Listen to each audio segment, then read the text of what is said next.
Hello student, welcome to my Mathur classes. Mathur classes से मैं रेनू माथुर आपके लिए लेके आई हूँ न्यू वीडियो। उससे पहले मैं आपको बताना चाहूँगी कि मेरा चैनल हैक हो गया था और सारी वीडियो डिलीट हो गई थी, तो मैंने वापस आपके चैनल के आपकी पढ़ाई के लिए मैंने वापस चैनल बनाया है।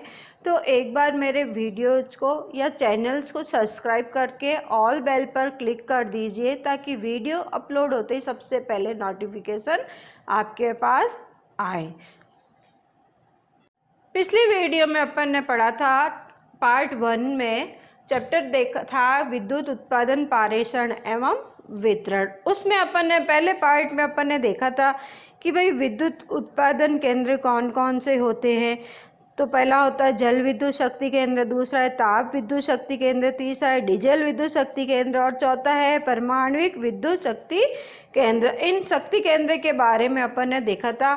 आज अपन पढ़ेंगे विद्युत पारेषण के बारे में। उससे पहले मैंने आपको कहना चाहूँगी कि आप पूरी वीडियो को तसल्ली से देखिए। एक बार देखो, 2 बार देखो, 4 बार देखो, इच्छा हो जितनी बार देखो। इसमें कोई पैसा नहीं लग रहा है, तो आप पूरी वीडियो को देखिए। अगर आप हमारे चैनल से नए जुड़े हैं तो चैनल को एक बार सब्सक्राइब कर दीजिए, ऑल बेल पर क्लिक कर दीजिए ताकि वीडियो अपलोड होते ही सबसे पहले नोटिफिकेशन आपके पास आए। और आज अपन देखेंगे विद्युत पारेषण के बारे में। तो विद्युत पारेषण में क्या होता है कि विद्युत पारेषण में अपने क्या होएगा कि घर के अंदर जो है लाइट आ रही है वो कहाँ से आती है, किस टाइप से आती है। तो घरों के अंदर जो लाइट आ रही है वही विद्युत पारेषण के द्वारा ही आती है। विद्युत पारेषण जो होता है वो अधिकतम 11 केवी तक का होता है। जो 11 केवी तक का जो विद्युत पारेषण होता है।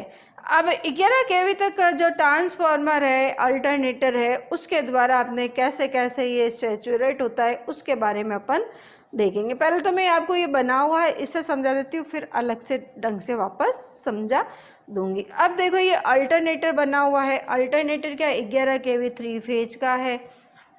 इसके अंदर क्या है कि अल्टरनेटर 11 केवी 3 फेज का है और इसमें पास में क्या है कि 11 केवी 400 वोल्ट का एक ट्रांसफार्मर लगा हुआ है।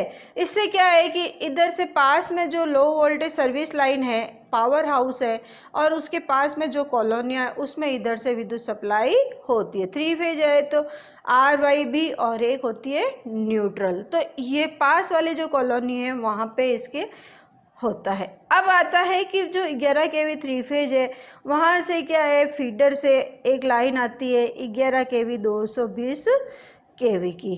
तो ये क्या है स्टेप अप ट्रांसफार्मर है और इससे क्या होगा कि high voltage primary transmission line से क्या होगी 220 केवी से 33 केवी तक ग्रिड स्टेशन पे आती है।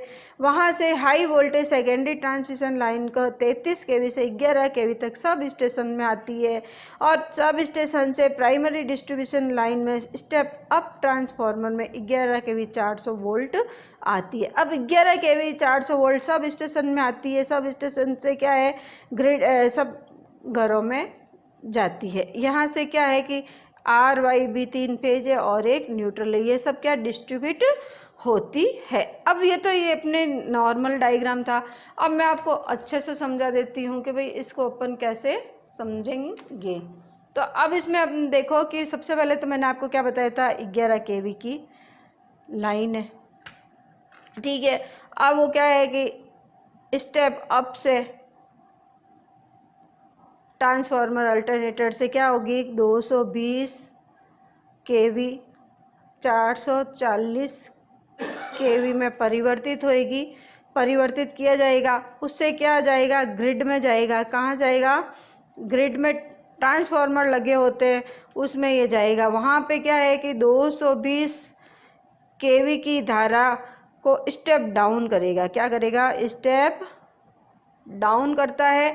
स्टेप डाउन करके सब स्टेशन पर पहुंचा देता है। अब जो 220 से क्या है किस पे आ गया 11 केवी पे सब स्टेशन पे। यहाँ से क्या किया स्टेप डाउन किया और 220 वोल्ट घरों में पहुंचा देता है। अब ये इसमें ये क्या है कि अब कोई भी ये पूछ सकता है कि इतना लंबा किया, इससे अच्छा आप डायरेक्ट 11 kV से ही अपन यहाँ से ही अपन डायरेक्ट यहाँ पे क्यों नहीं ले लेते। ठीक है, अपन इतनी लाइन लंबी लाइन करी, पहले तो किया स्टेप अप किया 11 kV 220 kV में, वहाँ से फिर ग्रिड स्टेशन पे ले गए, ग्रिड स्टेशन से सब स्टेशन पे ले गए, सब स्टेशन से वापस सब स्टेशन पे लेके डिस्ट्रीब्यूट किया। इससे अच्छा आप डायरेक्ट 11 kV को ही यहाँ पे 220 वोल्ट पे क्यों नहीं पहुँचाते। तो देखते हैं कि करंट और वोल्टेज क्या होता है, एक दूसरे के व्युत्क्रम होते हैं। करंट और वोल्टेज एक दूसरे के क्या होते हैं, व्युत्क्रम होते हैं। मतलब कि करंट का मान बढ़ाएंगे तो वोल्टेज का मान कम होगा। तो अब इसमें क्या होती है, पतली लाइन होती है, तो तार मोटे होते हैं, यहाँ से यहाँ पे लाएंगे तो क्या होगा, मोटे तार होंगे, मोटे तार होंगे तो इसमें दिक्कत आएगी।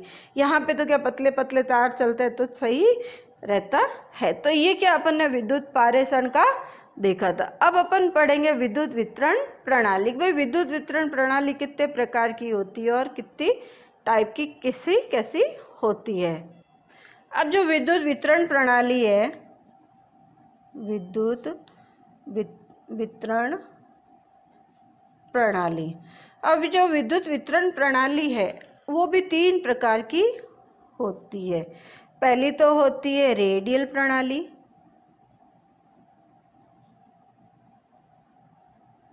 ठीक है, दूसरी होती है रिंग प्रणाली,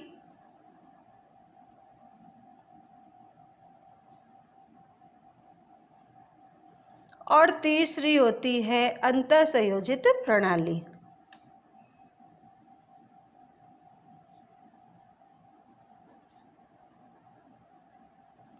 पहले तो अपन ने देखा था कि भाई ट्रांसफार्मर विद्युत वितरण से अपने ट्रांसफार्मर से कैसे कैसी घरों में विद्युत लाइनें पहुंचती है। अब जो विद्युत वितरण प्रणाली है ये 3 प्रकार की होती है। पहला होती है रेडियल प्रणाली, दूसरी है रिंग प्रणाली और तीसरी है अंतःसंयोजित प्रणाली। अब जो पहले रेडियल प्रणाली, इसके बारे में अपन देखते हैं। रेडियल प्रणाली में क्या होता है कि 11 kV 440 वोल्ट होता है, ठीक है, 11 kV 440 वोल्ट, ठीक है।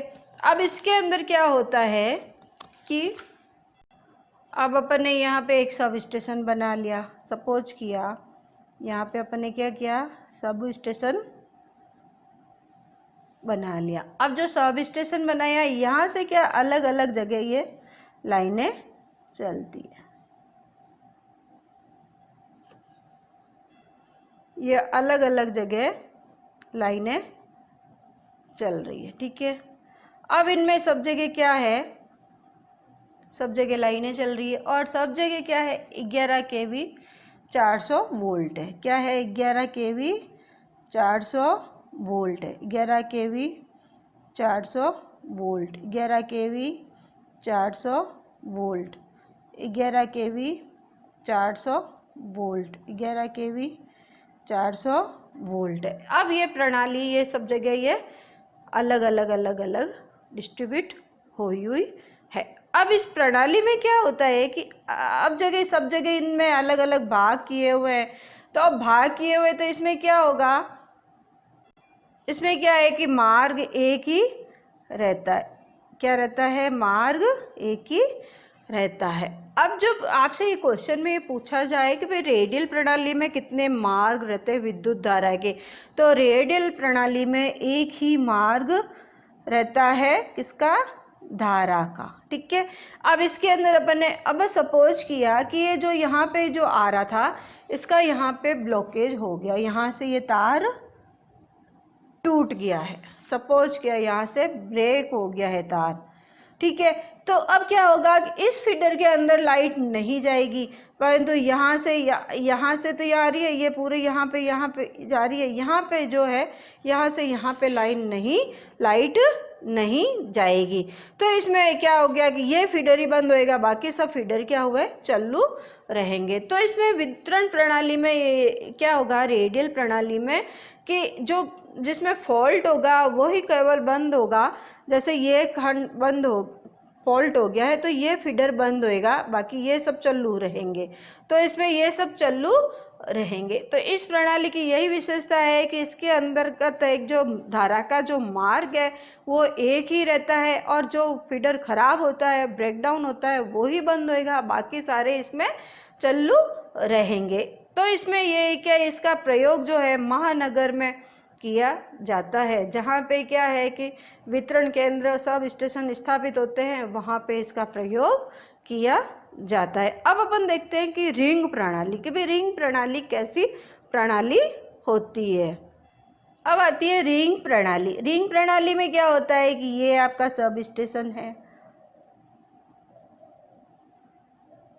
ठीक है, यहाँ पे भी एक फीडर लगा हुआ है, यहाँ पे भी फीडर लगा हुआ है, यहाँ पे भी फीडर लगा हुआ है, यहाँ पे भी फीडर, और यहाँ पे भी फीडर लगा हुआ है। सब जगह 11 kV की लाइन है और 400 वोल्ट है। क्या है, 11 kV और 400 वोल्ट, सब जगह इतना है।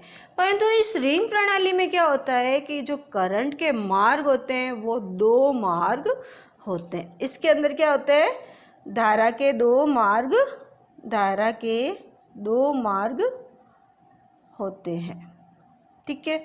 अब 2 मार्ग कैसे, एक तो करंट यहाँ से चली, यहाँ से चली, यहाँ से चली, ये यहाँ से आया, ये यहाँ से चली, ये यहाँ से चली, ये यहाँ से चली, और ये वापस यहाँ पे आ गया। अब ये जो हो गया, ये क्या हो गया, इसका एक रिंग टाइप में हो गया। रिंग टाइप में क्या है कि अब धारा यहाँ से चली, यहाँ पे आई, यहाँ पे आई, यहाँ पे आई, यहाँ पे आई, इसको अब नहीं करेंगे तो भी चलेगा, ठीक है। अब जो धारा, अब एक धारा का मार्ग इधर से भी होता है, तो एक धारा का मार्ग इधर से आएगा, एक इधर आएगा, तो ये वापस इधर आएगा, ये वापस इधर, ये इधर, और ये इधर, और ये वापस इधर।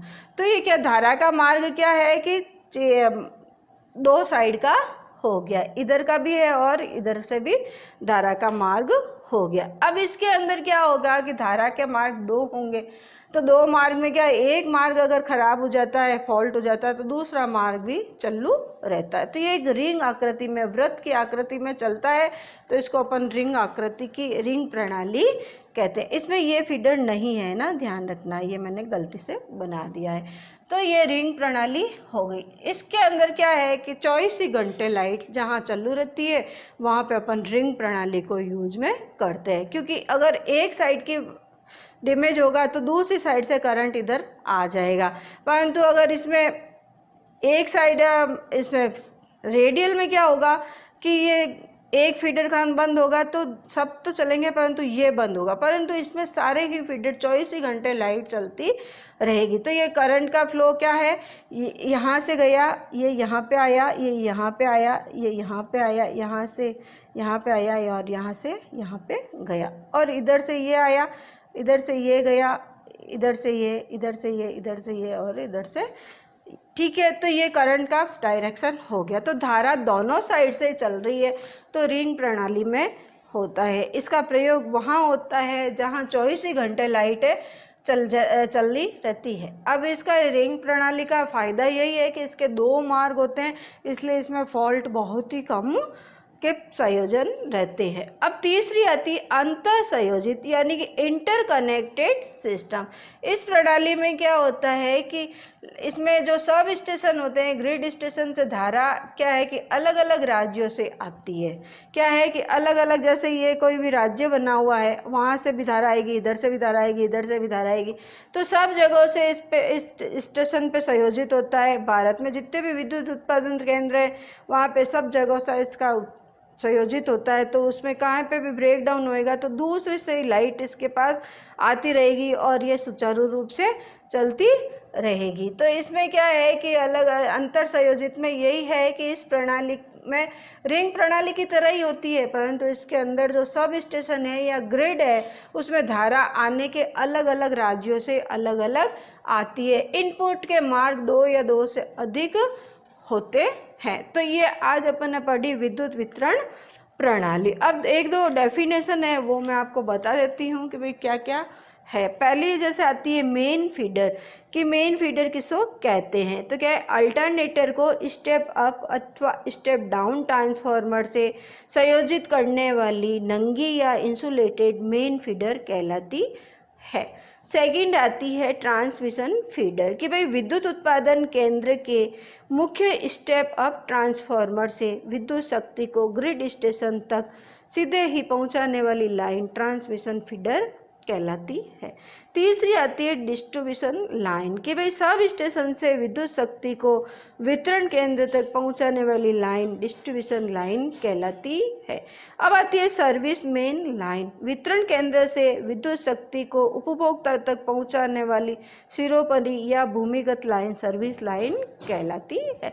सर्विस लाइन आप देखो कि आपके घर के बाहर लाइट के खंभे लगे हुए हैं, है ना, खंभे से अपने घर में मीटर तक जो लाइन आ रही है उसको अपन सर्विस लाइन कहते हैं। तो ये आज अपन ने विद्युत वितरण प्रणाली करी थी और इसमें विद्युत पारेषण के बारे में देखा था, भाई कहाँ से कहाँ पे लाइन आती है, कैसे स्टेप अप होती है, कैसे स्टेप डाउन होती है, इसके बारे में देखा था। एक छोटा सा न्यूमेरिकल अपन एक और करते हैं। अब अपन को एक क्वेश्चन दे दिया है कि यदि कुल 5000 किलोवाट विद्युत शक्ति को 11 किलोवाट के स्थान पर 220 केवी पर पारेषित किया जाए तो विद्युत धारा के मान में कितने प्रतिशत कमी होएगी। तो पहले तो अपन जो दिया हुआ है वो अपन लिख लेते हैं कि कुल 5000 केवी मतलब P कितना दे दिया 5000 kW, फिर विद्युत शक्ति को 11 केवी मतलब V1 कितना 11 केवी के स्थान पर 220 केवी पर, तो V2 अपन ने कर दिया 220 केवी तक किया जाए तो विद्युत धारा के मान में कितने प्रतिशत कमी होएगी। अब अपन इसको सॉल्व कर लेते हैं। तो इसको सॉल्व करने के बाद अपने करते हैं, सबसे पहले तो जो के है इनको अपन के को अपन हटाएंगे तो क्या होगा 1000 से मल्टीप्लाई करेंगे, क्या करेंगे 1000 से मल्टीप्लाई कर देंगे। अब अपन सबसे पहले तो अपन देखते हैं कि इनको 1000 से कर दिया। अब के वी है के डब्ल्यू है तो के डब्ल्यू की जगह वी डब्ल्यू हो गया और वी हो गया। अब पहला पॉइंट तो अपन निकालते हैं कि निम्न वोल्टेज पर लोड करंट, क्या करेंगे निम्न वोल्टेज पर लोड करंट निकालेंगे। तो आई एल बराबर P अपॉन V1, P अपने पास कितना दे दिया 5000 इंटू 1000, ठीक है। V1 अपने पास कितना दे दिया 11 kV, तो 11 इंटू 1000। तो अब अपन ने क्या किया कि 1000 से 1000 कट गया तो बच गया कितना 5000 बट्टा 11 आई एल किस पे बचा है निम्न पर, निम्न वोल्टेज पर लोड करंट आई एल बराबर 5000 बट्टा 11। अब आता है उच्च वोल्टेज पर लोड करंट निकालते हैं। सेकंड बात क्या करते हैं उच्च वोल्टेज पर लोड करंट निकालते हैं, ठीक है। तो आई एल बराबर P अपॉन V2, P अपने पास कितना है 5000 इंटू 1000 बट्टा V2 कितना है 220 केवी है तो 220 इंटू 1000 से 1000 कट गया तो कितना बच गया 5000 बट्टा 220 आई एल बच गया। अब एक आई एल तो निम्न पर था, अब ये किस पे आ गया उच्च पर आ गया है। अब ये करंट है तो इसकी यूनिट क्या हो जाएगी एम्पियर हो जाएगी, इसकी भी यूनिट क्या होगी एम्पियर हो जाएगी। तो ये तो अपन ने निम्न और इस पे हाई पे अपन ने निकाल लिया। अब अपन को तो क्या करना है कि प्रतिशत निकालनी कि प्रतिशत कमी कितनी होगी। तो कमी क्या होगी कि भाई इसमें से ये निकाल देंगे तो वो अपने कमी हो जाएगी। तो अपन इसको फॉर्मूले में मान रखते हैं और निकालते हैं कि क्या कितना होता है। अब अपन इसको सॉल्व कर लेते हैं। अब 5000 बटा 220 से अपन इसको भी काट के कर सकते हैं। तो देखो कैसे होगा आई एल बराबर 5000 बटा 220, 1 0 से 1 0 कट गया, 2 एकम 2 1 और यहाँ पे आ गए 2500। तो क्या हो गया 250/11। अब अपन इसमें से इसको निकाल देते हैं। तो करेंगे, क्या करना है, विद्युत धारा के मान में कमी करनी। क्या करनी है अपन को, विद्युत धारा के मान में कमी करनी है, कमी करनी है। तो क्या करेंगे, 5000/11 माइनस 250/11। 11 ले लिया अपन ने LCM, और 5000 में से 250 निकाला तो कितना बच गया, 4750। अब 4750 के अंदर अपन क्या करेंगे कि 11 का भाग दे देंगे, या फिर अपन क्या परसेंटेज निकालनी है तो अपन इसकी परसेंटेज भी निकाल सकते हैं। इसमें अब अपन करते हैं इंटू 11/5000 इंटू 100 करेंगे। तो इसकी प्रतिशत कमी कितनी आती है, 95%। कितनी आएगी, 95%। आजकल एग्ज़ाम में इतने टफ क्वेश्चंस नहीं आते हैं, एग्ज़ाम में बहुत इजी क्वेश्चन आते हैं। तो अपन इस टाइप का क्वेश्चन मैंने आपको सिर्फ सॉल्व करके ही बताया, बाकी एग्ज़ाम में इतने टफ क्वेश्चन नहीं आते हैं। तो आज अपना ये अपन ने किया था, क्या क्या अपन ने किया था कि एक तो विद्युत पारेषण के बारे में देखा था, एक वितरण प्रणाली के बारे में देखा, भाई कितने प्रकार की होती है, 3 प्रकार की होती है, रेडियल प्रणाली, रिंग प्रणाली और अंतर संयोजित प्रणाली। उसके बाद अपन ने 2-3 डेफिनेशंस देखी थी और ये एक न्यूमेरिकल किया है। उसके बाद अब अपन नेक्स्ट वीडियो में देखेंगे कि विद्युत वितरण लाइन क्या होती है, कैसे सिरोपरी लाइन होती है, क्षैतिज लाइन, पोल्स क्या होते हैं, इनके बारे में अपन नेक्स्ट वीडियो में देखेंगे। और आप ये देखेंगे कि पूरी वीडियो को देखिए, और अगर आप हमसे व्हाट्सएप से, टेलीग्राम से, फेसबुक से जुड़ना चाहते हैं तो वीडियो के डिस्क्रिप्शन बॉक्स में इनकी लिंक दी हुई है, आप ग्रुप को ज्वाइन कर सकते हैं।